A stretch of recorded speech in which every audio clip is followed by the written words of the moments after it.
Di video sebelumnya, kita sudah melihat berbagai kategori yang memandang kripto sebagai Ponzi. Sekarang, mari kita lihat bagaimana kategori-kategori tersebut berlaku untuk proyek kripto yang berbeda. Dan mungkin video kali ini bisa menguji pemahaman kita tentang proyek yang legit atau tidak. Penasaran? Oke, let's go!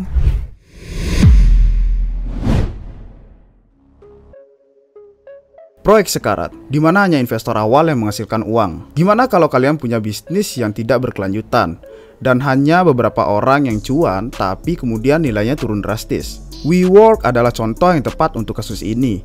Benchmark awalnya menginvestasikan 17 juta dolar di WeWork dan menjual sebagian dari investasi tersebut di harga 315 juta dolar. WeWork adalah bisnis yang tidak berkelanjutan, yang dimana investor awal dibayar oleh investor selanjutnya. Apakah itu skema Ponzi?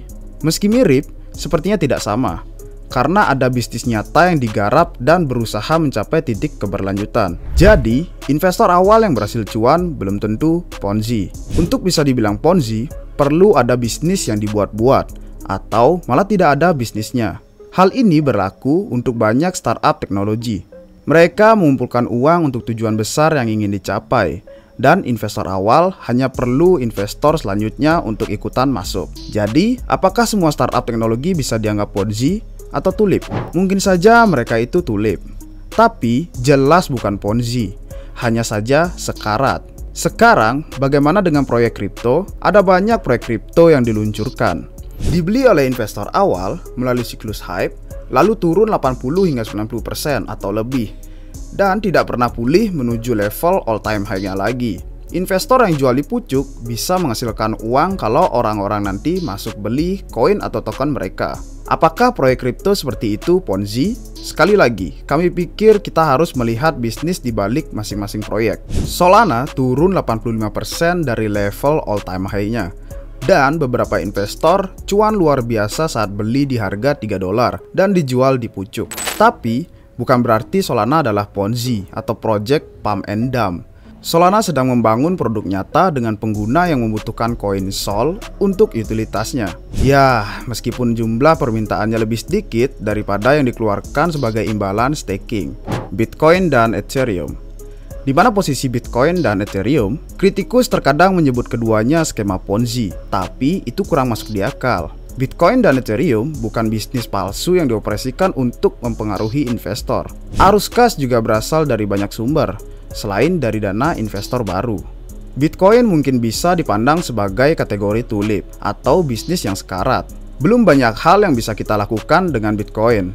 Selain untuk perdagangan dan disimpan pasif, ada juga pengeluaran untuk bayar biaya transaksi. Tapi, koin baru yang diterbitkan selama mining itu jauh lebih besar nilainya daripada biaya transaksi.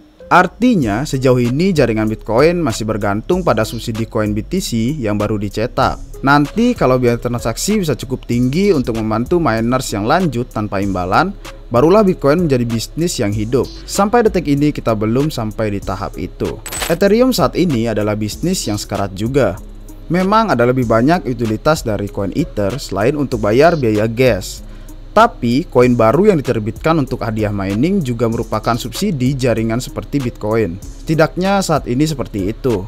Namun, setelah proses the merge berhasil, diproyeksikan akan ada lebih banyak revenue bersih untuk Ethereum. Pada tahap itu, jaringan dan ekosistem Ethereum akan menjadi bisnis yang hidup dan berkelanjutan. Dan Ethereum akan menjadi blockchain proof of stake pertama yang model bisnisnya sehat seperti ini.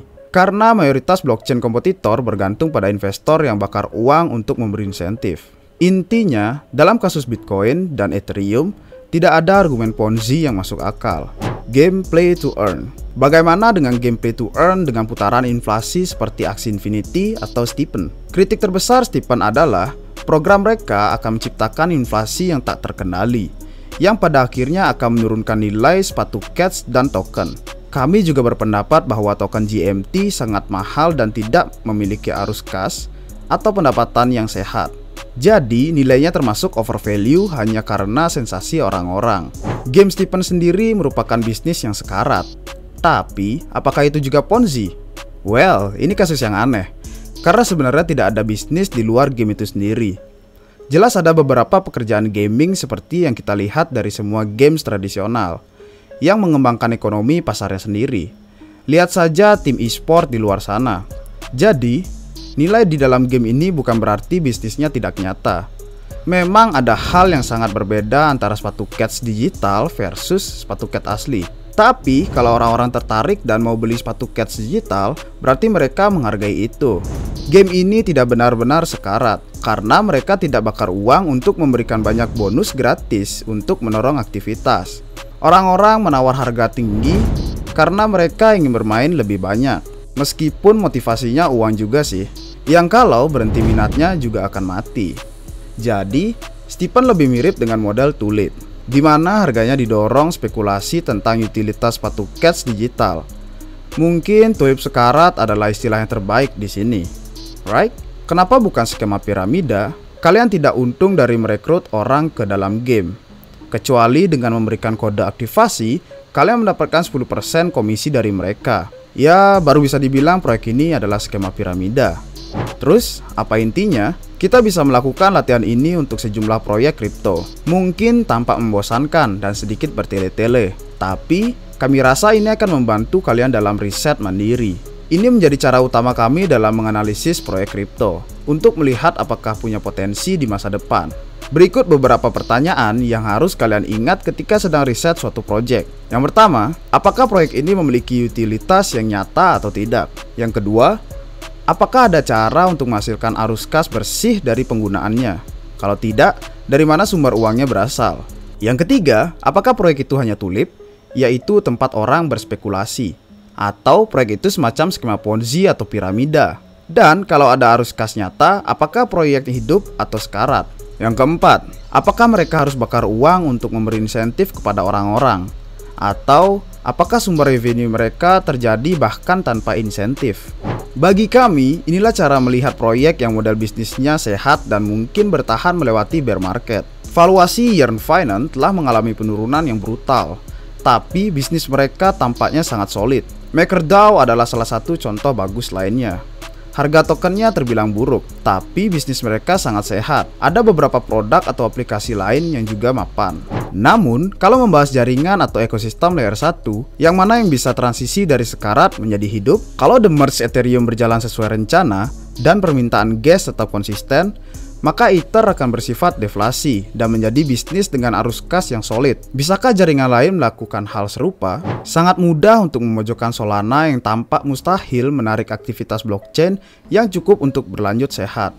Kami pikir kritik itu meremehkan efek dari produk seperti Solana Pay yang diintegrasikan ke dalam Shopify, atau bahkan Saga dan Solana Mobile Stack. Biaya kecil tidak jadi masalah kalau memiliki cukup pengguna. Ada kekuatan dalam skala ekonomi yang besar. Intinya guys, di saat bull market, semua proyek kripto tampak luar biasa.